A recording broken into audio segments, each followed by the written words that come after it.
So now that we've had a quick start look at ZBrush, let's look at the interface in depth. I've been teaching ZBrush since 2006, and I've told every single group of students that I've had in my classes, the ZBrush learning curve is much shorter than it looks. It's oftentimes people encounter the interface, and because it doesn't look like anything they're accustomed to, they panic a little bit. So the purpose of this video is to take you through this interface and show you just how much of it you're actually going to use and how many elements are not going to be used, things like the layer menu at the top of the screen. Some of these menus are legacy. They come from the very, very beginnings of ZBrush, and whilst they still have uses if you're doing 2.5D illustration, most of the time, as a matter of fact, I would say 99.9% of the time to 100% of the time, you won't use some of these menus. Other items are out here in the interface already within easy reach. So the most important things that you need to know about are already on your screen.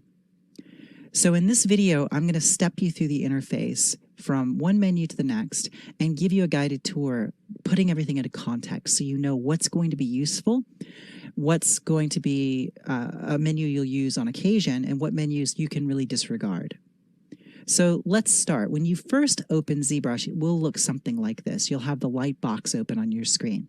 The light box is turned on and off with this button here. That is a file browser. Any type of file that can be saved out of ZBrush can be loaded in using the light box. Now, the light box by default browses into the ZBrush install directory. So for example, here we've got tools. So that's the Z tools folder within the Z startup folder. This is going to be where you find everything that comes into the light box. For example, there is a textures folder here. Everything that is in the textures folder within your ZBrush install folder, you will find here. This takes a little bit of time to load simply because it has a whole bunch of panoramas in there, and some of these are quite dense textures. There's things like arrays, that's array meshes, which we'll talk about in a later chapter. There's fiber mesh presets. Any type of file that ZBrush is capable of saving, you're capable of loading in using the Lightbox. Now, the truth of it is the Lightbox, I don't use that often myself. I will use it to go to the tool menu to load up a polysphere, which is sort of my default ZBrush ball of clay. So I would go to the Lightbox tool menu here, and then I would load up a polysphere for sculpting, and we'll do that in a minute. It's important that you don't mistake this menu, the tool menu here, for the tool menu at the top of the screen. This allows you to access all the different settings for whatever tool you happen to be working on. This is basically a folder name. This is telling you the tool folder is where you're browsing right now with the light box. So to illustrate that, what I will do is I will go to my ZBrush install folder and I will drag this onto the screen here so you can see what we have.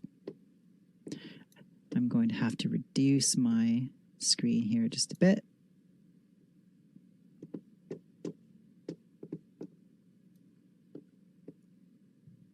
Now here you can see I have the ZBrush 2021 install folder. And if we look, we've got ZData, ZDocs, we have ZLightCap, ZMaterials. If I were to open up, let's say, for example, ZBrushes. Here you can see we've got all these different subfolders here. If I go to the brushes folder in the Lightbox, here you see we have the exact same folders. So what's happening is the Lightbox is browsing into these individual files or these individual folders here, which can allow you to actually pull things in directly. Now, if you want to browse somewhere outside of this folder, it's easiest to put a shortcut inside of one of these folders so you can get to them easily. But this is where these items are coming from. There is a Z Startup folder. We go down here to Z Startup. And this is where you're going to find things like your configuration files and your brush presets. These are the things that come preloaded with ZBrush. I recommend you don't change anything in here. If you want to save custom files that you can load into ZBrush, I would save them within these folders here. That's going to be a lot more efficient since these don't load up with ZBrush at startup, which means they load up only when you go to click on them. So if I go to the tool menu here, I can open up a polysphere or open up the dog, and it's loading that tool into ZBrush as I request it. So that's the Lightbox. We'll close the Lightbox by pressing the Lightbox button again. Now, of course, some of this you've already been exposed to because you've done the Quick Start tutorial. Here we've got our document window. This is where we navigate. We've got our navigation head here, which we can click and drag to move around our object. And we've got our thumbnail view here, which we can click and drag to expand. And this is very nice. It gives us a quick and easy look at our object or our character in silhouette. If I were to change over to the Bogey Lady, which I have loaded right now, rotate around her, we can see her in silhouette as well. Now, down the right-hand side, I have this selection of buttons here. The first one is the BPR. That is for rendering. The BPR button simply renders an image on screen, or it can send your model outside of ZBrush to an external renderer if you're using Keyshot, for example. Now, we have a whole chapter where we talk about using Keyshot and an external renderer with ZBrush, but most of the time we're going to be using this just to render right here inside of ZBrush so we can see a high-quality version of our character with proper lighting and shadowing, because what we see as we're sculpting is kind of a preview mode. So there you see those shadows improved considerably once we BPR rendered. We can control our anti-aliasing render quality with the slider here. Now we've got scroll, zoom, actual, and AA half. These are for moving around the document. These don't actually move the model. This zooms the document in and out. Think of this as taking your entire viewport and scaling it, not scaling anything inside of it. Actual places it at the actual size. That would be the resolution that's set under the document window here. I have mine set to 1920 by 1080, so this gives me a 1920 by 1080 document window. AA half reduces that by half and anti-aliases it. Now, this isn't quite as important as it used to be because BPR renders will automatically anti-alias, but that's what these are for. The important thing to remember here is these don't move your model. This is just for moving around the actual document window. Now, you might find these useful if you've locked your camera and you're using photo reference. We have a chapter coming up where we talk specifically about all the different ways of using photo reference inside of ZBrush. You can lock your camera and have photo reference registered in ZBrush, and you may find that you want to zoom into the document and move sections of your model around based on photo reference. And if you start moving and scaling the object itself, it will no longer register to the photo reference. So that's one valuable reason to use this. I'm going to click actual size again. Perspective turns the perspective camera on and off. That's also the P hotkey. Notice anytime you mouse over something in ZBrush, if there is a hotkey associated with it, it will give you the hotkey in that tooltip. Here we have a floor plane. So if I turn floor on, I can see a floor plane. Let's switch over to a different model here. We'll switch over to our skull. And here you see the skull is actually sitting on a floor plane. Now, that floor plane is used as a visual guide. It can be used as a guide for slicing geometry. It has a whole bunch of different ways of being used inside of ZBrush. We can also use it as a means to apply photo reference, which we talk about in a later chapter. The floor plane can be turned on and off here, and if I do a BPR render, while I have the floor plane enabled, I will cast a shadow on the floor. So that's valuable to know. Here we have local symmetry. Now, you will know already that if you press the X key, that turns symmetry on. Now, if I were to take my model and I'm going to turn off my X symmetry and I'm going to center the pivot by clicking the unmasked mesh center, I'm going to unlock it and then reset it so it's just straight up and down. Now, if I take this and move it off the center line, and then I go back to sculpt and I turn my X symmetry on, you see my other dots over here. I no longer have symmetry. L symmetry makes the symmetry localized to the underlying topology. So this allows me to sculpt symmetrically on something which has been moved along one axis, along the X axis, that is, or whatever axis you happen to be using your symmetry on. If you rotate this off center, it's not going to reintroduce your symmetry, but as long as you are on one axis, it will. So that is local symmetry. Here we have the ability to lock our camera. So if I click this, I can no longer navigate and rotate the camera, and that can be really useful, like I said, when you're working with photo reference. This locks the rotational axis. I have never had reason to change this, but if you were to change this, you could force it to only rotate around a specific axis. So that could be useful to rotate around the z-axis, for example. This is a little known trick inside of ZBrush. If you want to rotate around the z-axis, hold the Shift key, click on the background, and then let go of Shift and drag, and that will rotate around the z-axis. Here we have frame mode. That is the F hotkey that will frame the object on screen. So if you're rotated or you're off screen like this, if I press F, it will focus in on whatever tool I have selected. If I'm working with something that has multiple subtools and I press F once, it will frame whatever tool is selected. Hit it again and it will frame everything. So if I were to open up my subtool menu here and let's say select the teeth, press F for focus, it focuses in on the teeth. Press F for focus again and it focuses in on the entire character. Now we have Move, Zoom 3D, and Rotate. Now these are navigational buttons, but I always tell people don't rely on these. Don't use these for your daily navigation. Use the hotkeys that you learned in the Quick Start chapter. That's Alt, click and drag on the background, the right mouse button to move. Click and drag on the background to rotate. Or Alt, click, and then let go of Alt and drag to zoom. You could also hold down Control and right-click and drag to zoom. That's going to be much more efficient and lets you sculpt more interactively than if you have to constantly go over here and use these navigation buttons.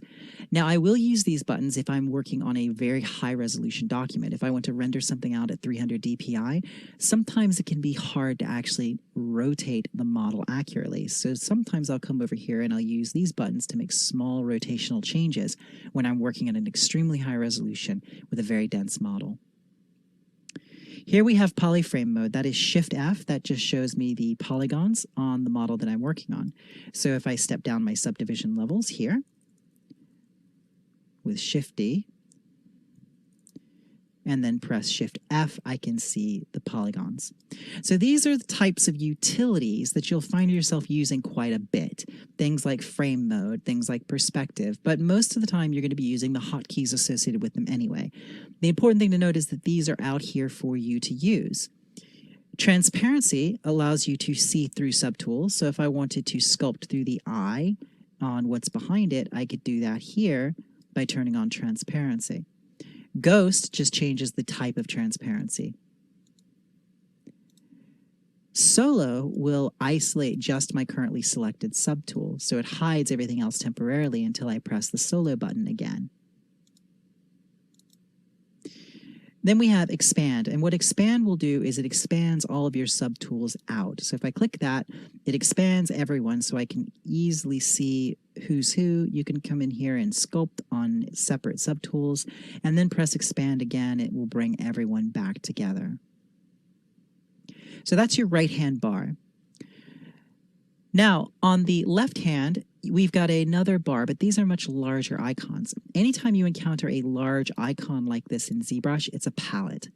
So for example, over here in the tool menu, I have the tool palette. So this doesn't select an individual thing, it opens up a palette with a variety of different selection possibilities. For example, this is the brush palette. So think of this as you're working as though you're an artist who has her palette in her left hand and her brush or tool in her right hand, and she's working on her painting or her sculpture. These are your palettes. So I click the brush palette to select all the different brush variations.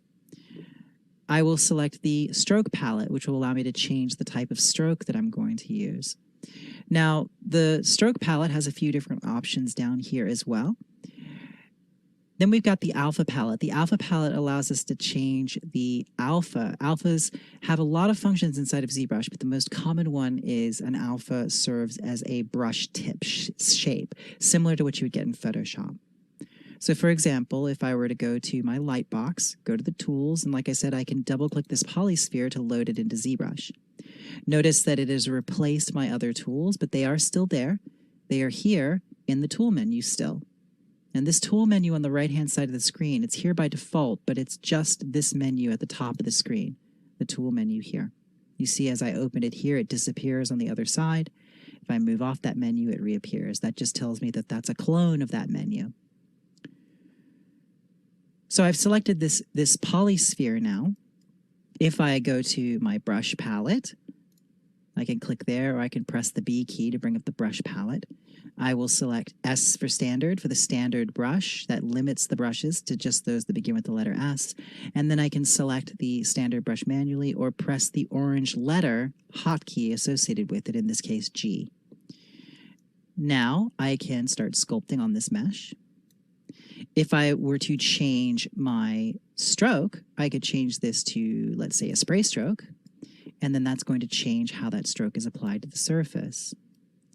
If I change this to a drag rectangle stroke, and then I change my alpha, I'll change my alpha so my brush tip is an arrow.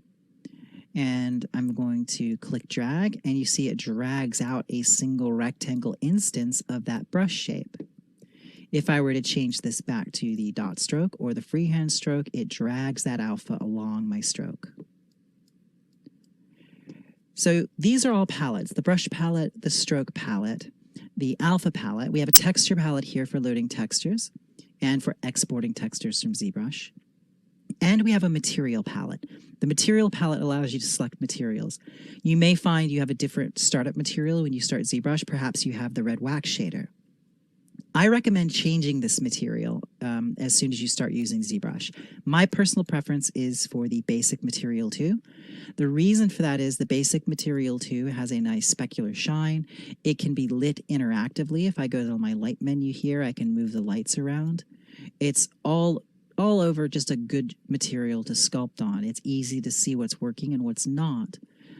If you were to select one of these other materials, which we'll talk about in depth later, the matte cap gray, for example, this is a nice material and it's very pretty, but it actually hides some of the imperfections in the surface, so you'll be able to sculpt more accurately if you use the basic material too.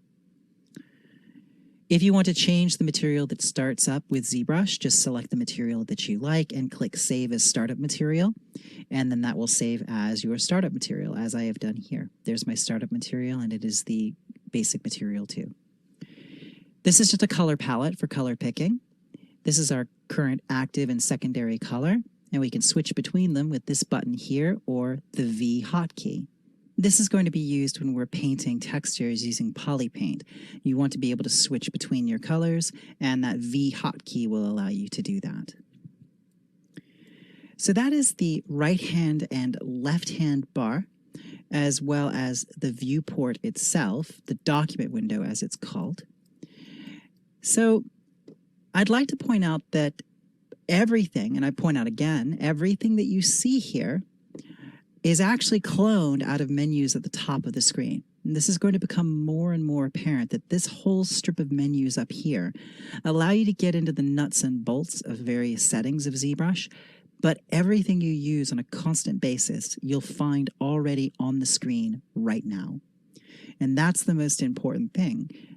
To avoid being overwhelmed by the interface, just realize it has been designed so you can constantly be working right here and just go over to the sides and grab what you need or use the various hotkeys.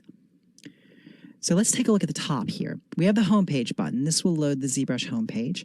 This opens by default when you start ZBrush, and I keep this open because it shows me if there's an event coming up, or it shows me if there's an update to ZBrush, or usually there's something pretty interesting there and it's pretty easy to close that window. You can disable that under the preferences if you choose to. Lightbox, we've already seen, that opens the lightbox. Live Boolean turns on Booleans, and we have a whole chapter just on Booleans. ZBrush has an incredible Boolean system that makes it very, very easy to create complex, compound, hard surface models using Boolean addition and subtraction and union. Here we have our brush modes. Now, you've already seen in the Quick Start chapter that when you first start ZBrush, I'm going to leave draw mode. I'm going to Control-N to clear the canvas. If you ever have something stuck on the canvas, I'll repeat this. Let's say you're working and you've got something stuck on canvas like this and you can't rotate around it and your brush is white, you've simply left draw mode. You've left edit mode, so you're in draw mode only. So just press Control-N to clear the canvas, click drag to draw it again, and then press the T key. And if we mouse over edit, you see the T key is the hotkey for edit mode. Edit mode is just telling you that the model on screen is editable. You can sculpt on it, you can move around it, and do whatever you like. Next, we have move, scale, and rotate. The hotkeys for these are W, E, and R, and this loads, by default, the gizmo. The gizmo allows me to move, scale, and rotate objects either symmetrically or asymmetrically. If I turn X symmetry off, I can move things and rotate them. We have a whole chapter that deals specifically on the gizmo because there's lots of other tools and things that are nested inside here which are useful in specific situations. But to bring it up, you simply press W, E, or R. That's always going to bring up the gizmo, and you can scale, move, and rotate with that on its own. This button turns off the gizmo and gives us the transpose line. Now, the transpose line is an older way of moving, scaling, and rotating objects within ZBrush. You draw a transpose line, click in the center circle, and then you can rotate like I just did there. Or if I undo that and press W for move, I can now move that object. So that's why we have separate move, scale, and rotate, because while the gizmo, if this button is turned on, will do all of them with one tool, transpose lines, you have to select which operation you're going to perform. Now, the transpose line we use a lot for posing, and we'll use it for various other elements within ZBrush. It's still a very useful tool. It's a little tricky, but after you watch the video on transpose, I think you'll find it much easier than if you just start exploring it without any kind of guidance. So fear not, there is a whole chapter on that. If you choose to, you can always skip around the different chapters of this series. I've designed it so each chapter is self-sufficient, where you can drop in and learn something. And if I talk about something that's in another chapter, I'll briefly touch on what you need to know for that lesson, and then point you to the chapter that you need to go to watch to learn more about that particular topic. So I'm going to turn the gizmo back on by pressing the Gizmo 3D button. And as you see, the hotkey for this is Y. This button turns on Sculptris Pro mode. Sculptris Pro mode is just a different means of sculpting within ZBrush. It will subdivide and decimate as you sculpt and smooth. So it's a way of sculpting without using Dynamesh and without using subdivision levels. And we do have a whole demonstration just on Sculptris Pro. Now here, these buttons are not lit up because I'm currently in gizmo mode. I'm moving, scaling, and rotating. I'm not sculpting. So if I go back to draw mode here, I'm no longer in move, scale, and rotate mode, and now my brush controls appear. These sliders all control my brush. This A tells me that I'm going to be using an alpha with the brush. If that's turned off, ZBrush will ignore whatever alpha you have selected. mRGB allows your brush to paint material and color. RGB allows it to just paint color. M allows it to just paint material. And then we have Z-Add and Z-Sub. So if I'm using the standard brush and I have Z-Add turned on, it's going to add with my brush stroke. If I turn on Z-Sub, it will subtract, as you see here. Now, I always say that I choose never to turn on Z-Sub. I just always use the Alt key. When you press the Alt key while you're sculpting, it automatically goes into Alt mode or subtract. So I find that to be much better than coming up here and manually changing these settings. We have RGB intensity to control the relative intensity of our color when we're painting, and the Z intensity controls the intensity of the sculpting brush. If I turn it all the way up, it's very, very strong. If I turn it down, it's so weak you can barely see it. There you go. I'm going to press Control Z to undo those. Now you'll notice there's this dotted line along here that's moving as I work. This is the undo history. If I click and drag this orange line, I can step through my undos. So if we go back to our polysphere that we were working on earlier, and then click drag the undo slider, we can go all the way back to the beginning where it was just a clean sphere. I can click drag and drag it forward and step through. The undo history slider allows us to have access to every single undo state through an entire ZBrush session. It's possible to save this with your files. If you go to the File menu and turn on Undo History, you can save the undo history so you can have the entire history of your project saved with it. That will create a very, very heavy file, so just be aware of that. We'll also see in another chapter how you can actually record videos of your sculpting process by simply playing back your entire undo history. And some special brushes use the undo history as well. Brushes like History Recall that will use the undo history brush to actually recall states from previous versions of the model. We have Remember Draw Size per brush. That allows each brush to have its own draw size. That's the outermost red circle there. And we have the ability for dynamic mode per brush. So each brush will remember if dynamic mode is turned on. That's turned on right here. So if I have my brush right now, dynamic mode is on. If you look at the size of the brush compared to the sphere, if I zoom in, it stays the same. If I turn dynamic mode off by double-clicking on it and zoom in, and then zoom back out, you see what happens is my brush size changes based on my distance from the model. So if we turn this way down and then zoom in, then double-click dynamic mode, you see what happens. My brush stays small. If I double-click it, my brush size adjusts. As I zoom out, the brush size maintains its size relative to the model. Now that's going to be really useful when you're working with things like curves, where the size of your brush will determine the size of any sort of extrusion going along a curve. So again, with dynamic mode on, if I zoom in with this tiny little brush size, my brush does enlarge based on the size of my object. So basically, if I make a stroke right here and then zoom out, my brush size stays consistent no matter how far away from the model I am. So dynamic per brush, if I turn that on, each brush can have a different dynamic mode turned on or off. Here we have our active points and total points. This shows how dense the model is. So now that we've seen the most commonly used interface elements out here, let's take a look at the menus at the top of the screen.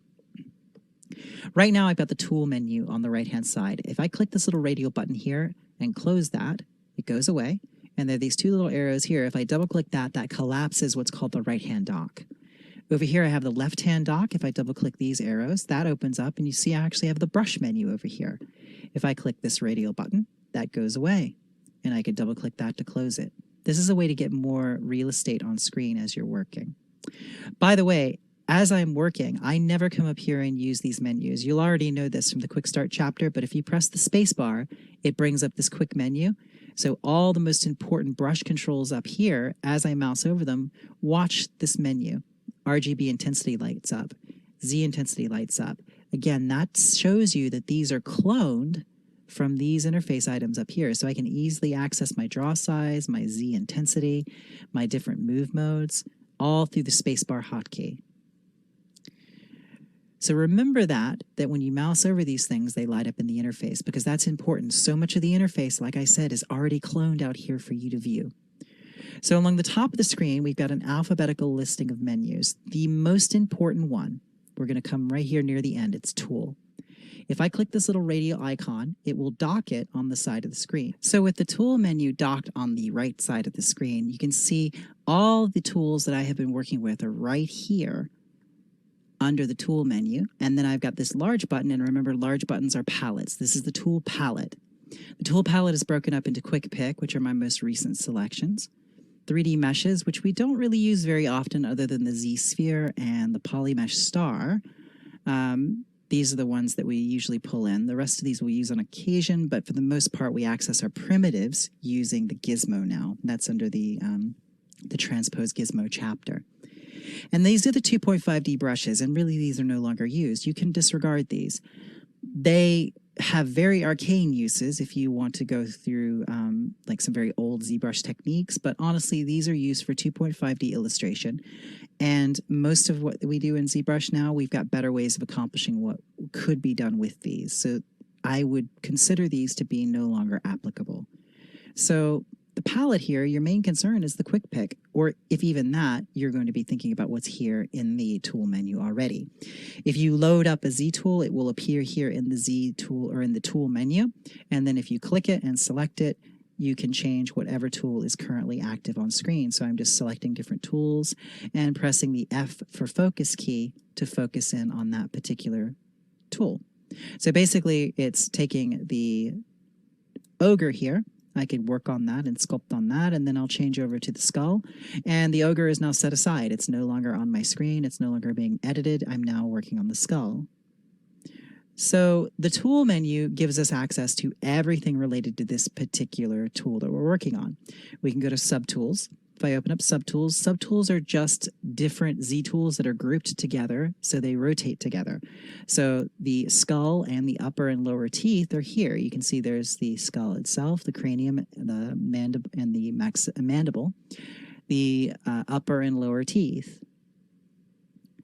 Now, if I close out of the subtool menu, I've also got a polypaint menu. And here you can see I can access my polypainting controls. That's my texture paint. This is where we create displacement and normal maps. This is where we control the render of our object. If we go to our display properties, we can turn on double-sided, we can flip our normals, and we can set things to be transparent when we render them. So anything related to this particular Z tool, you'll find under this menu. I can even go to the texture menu here. And here you can see that we can apply a texture map to this object. So anything that's pertinent to whatever Z tool I'm working on, it's in this tool menu. That is why out of all the menus at the top of the screen, this is the one that you're really going to spend the most time in. Now, starting from the left, we have the alpha menu. Now, the alpha menu gives you more control over the alphas. Remember, the alphas have a lot of uses inside of ZBrush, but they're mainly used as brush tips. We can go in here and do lots of other things like create 3D geometry from them. We can capture alphas from meshes. There's a lot of other things that we'll talk about in our alphas chapter. So this is the menu that you'll use, and you will become more comfortable with it over time, but it's not something you need to use an awful lot. The brush menu allows you to change settings on your brushes. This will come up in various chapters. We'll use this to create new brushes by going to Create, Insert Mesh Brush or Nano Mesh Brush. And we can also control our masking. If we go to Auto Masking, we can make our brushes not sculpt on the back faces by turning on back face masking.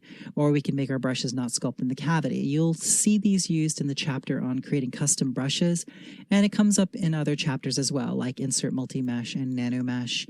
Those are all going to have occasion to go into the brush menu here. So this is the menu that is useful, but look, when I mouse over the brush palette, it lights up over here.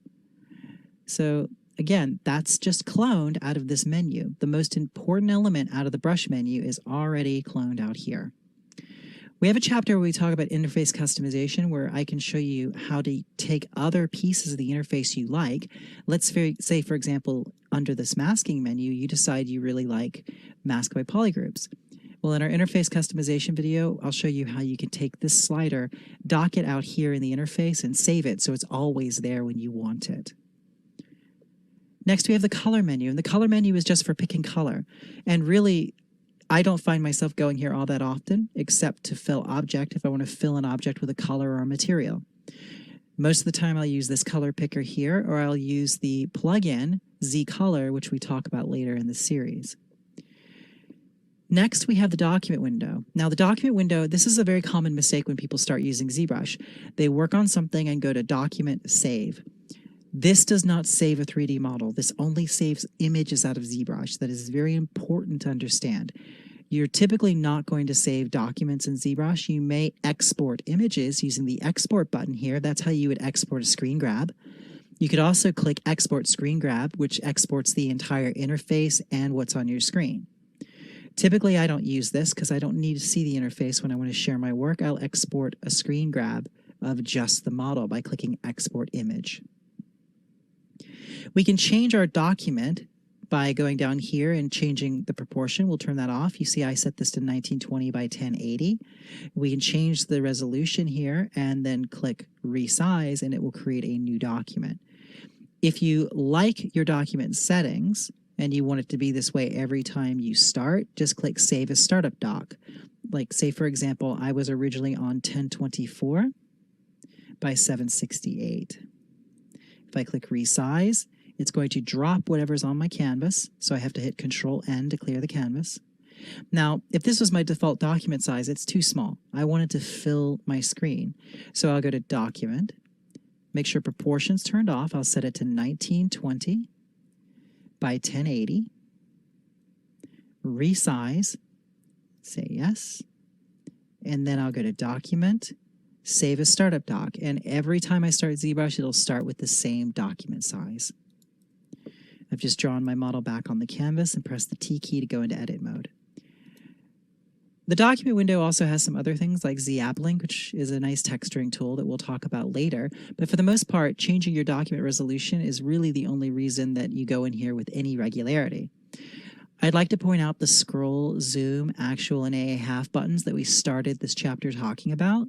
Look at those on the right side of the screen. As I mouse over them, here, they light up over here. The buttons and menus you find at the top of the screen in these drop-down menus, these are the parent buttons. So you see I've got Scroll Document. When I mouse over that, that gives me the tooltip that says Scroll Document. By the way, in ZBrush, anytime you mouse over something, if you press the Control key, it will give you a tooltip that tells you what that thing does. So if I'm over here and I mouse over Scroll Document and press the Control key, it tells me what it does, but it also gives me the button path. It tells me where the parent button is. It's in Document, Scroll Doc. So I know that I can go to Document and I'll find the Scroll Doc button there. The Draw menu is where we go to change the draw size, our brush settings like this, but we never come here to do that because as I mouse over these, you see they light up at the top of the screen. This is the parent for all those menu options. So this is a good example of how this menu, the most important elements of it are already on your interface. You already know how to use them. This is a preview window. This can we don't really use this preview very often at all anymore. You could change the pivot point in here, but it's something I think I've used maybe 5 times in the entirety of my career using ZBrush. Here we can change our perspective settings for our camera. We can turn on and off the perspective camera and change our focal length. We'll also access things like snapshots on here, and that's a method of bringing photo reference into ZBrush. And we can also move between our saved cameras with this menu here. So the Draw menu is really mostly useful for adjusting your cameras because all the other elements in here are already out here in the interface. The Dynamics menu we will use when we work with cloth simulations, which is new to ZBrush 2021, and it's something that we will be talking about in a later video. It's not a menu you'll find yourself going to very often, unless you do an awful lot of cloth, but it's pretty simple once we get to it. The Edit menu is what it would be in any other program, but simply gives you access to your undos. If you've been working for several hours, you may find that your undo history has become very, very big. You can delete older undo history. So I can go to an undo history state and delete everything before it with this button, or I can delete the entire undo history. Now, if we go to File, this is where we save different file formats out of ZBrush. I don't find that I come to this menu at all. The hotkey here is Control-S. If you see Save As, Control-S is the hotkey. If you turn on Undo History, it will save your undo history with your file. This button saves a project. Now, we've already talked a little bit about this, but the difference between a project and a Z tool is a project saves every single tool I have open right here. It will save the troll, the bogey lady, the skull, and the polysphere, and all the settings associated with it and any photo reference I have loaded. However, if I go to Tool, you see there is a Save As button here. Under Tool, Save As. If I click that, then I'm going to save just my current Z tool. Only the skull would be saved in this instance. Or if I were on the troll, only the troll. It would save all of his subtools. It would save any textures that were loaded down here in these menus, like texture map, any poly painting would be saved. However, it would not save any of my other Z tools that are open at this time. It also will not save your undo history. So Z tools can be smaller files, but you don't save as much with them. I think usually people have the habit of hitting Control-S to save files, and I think it's really good when you're first starting out in ZBrush to just use Save As and Save Projects. The Layer menu. This is one of those menus that you'll never use. This is associated with 2.5D illustration. This is really not something that comes up anymore. Don't confuse this with 3D sculpting and painting layers. Those are found for each Z tool under the tool menu here. So for the troll, I have a layers menu here. And these are my layers for painting and sculpting. So the layer menu at the top of the screen, you can completely ignore. The light menu is where we come to adjust our lighting. I can click and drag to move my light around. I can turn on a second light here. I can change the color of that light. Maybe I want a green light here. I can make that light green. I can move it over here. If I click on the light, I can make it go behind the model. Click on it again, and I can bring it in front. That's just clicking on that orange dot. So the light menu is pretty useful. I will use this to move my lights around as I'm sculpting, but it's also very, very simple. The macro menu is very specialized. It's not something you'll find yourself using very often. It's a very powerful tool. It allows you to record a series of actions in ZBrush and then make a button for them so you can play them back in other tools. It's like macros in other programs like MS Word. It's a way of scripting without having to know the Z scripting language. The marker menu, you will never use. Marker menus, multi-markers are a legacy tool in ZBrush. We used them before we had subtools. So this is not something you're going to find yourself needing to visit at all. The material menu is where we're going to come to change our material settings. If we look here, this is what it'll probably look like when you open it. We can open up wax modifiers and turn on our real-time translucency. We can come over here and we can change our specular. I'm going to go to my materials here and make sure I have the correct materials selected because I was on the startup material during my demonstration. So there you see I can change my specular here, turning that up and down. If you're ever not sure what material you have on an object, let's say, for example, I've selected a different material and it's not showing up on my object, click here on the material swatch, drag and let go on the model, and it will sample and tell you what material you're using. I have now selected the basic material too. If I do the same thing and drag over here onto the eyes and let go, that's the toy plastic material. The eye subtool for this particular model has a different material on it. So I'll go back to my material settings, make sure that I select the basic material too, and I'll just turn that specular down. So the material menu is similar to other material settings that you'd find in other programs. It's not something you come and use a lot, but it's relatively straightforward. The movie menu, you're only going to use when you want to record turntables out of ZBrush or history videos, or if you want to show the animation timeline. So it's not a very commonly used menu, and it has a few very specific uses. The picker menu, you will probably go your entire ZBrush career without using this menu. You can use the picker menu for some very hardcore technical brush hacking to make custom brushes. It's not a menu that I really find people are using all that often. So you shouldn't really worry too much about your picker menu.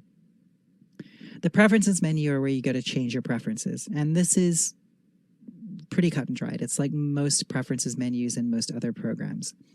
So that's pretty self-explanatory. And as this comes up, usually in the context of customizing the interface, we'll talk about it then.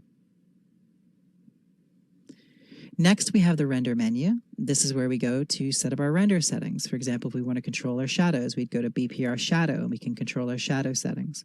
We go to BPR transparency and we can control transparency if we have glass or plastic in the scene.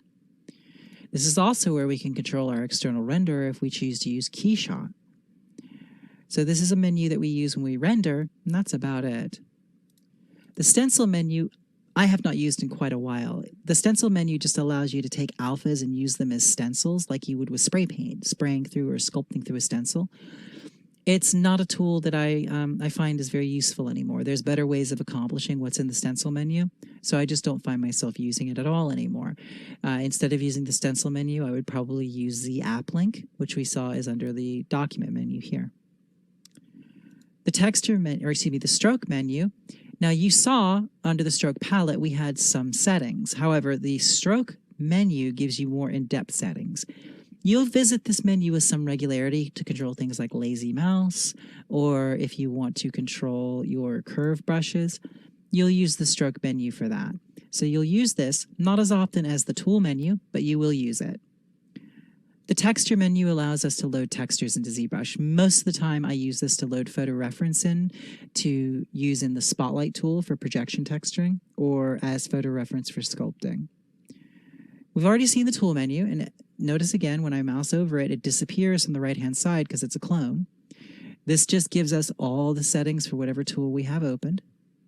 The transform menu, this is our move, scale, and rotate. Here you see those are all on the side of the screen already.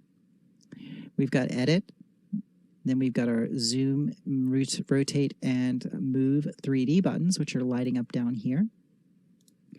The transform menu, really the only reason I ever find myself coming to this menu is for symmetry. If I want to turn on a different symmetry axis or turn on radial symmetry or use posable symmetry, I will come here for that.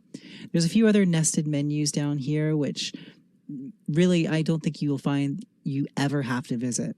It's always going to be about your symmetry or perhaps using the show draft analysis if you're trying to do a draft analysis for 3D printing of a mold, for example. So things like that you will find in this menu, but most of the most important elements of this particular menu are already out there in the interface, so I wouldn't worry too much about it. ZPlugin is where the third-party plugins or the official Pixologic plugins are loaded.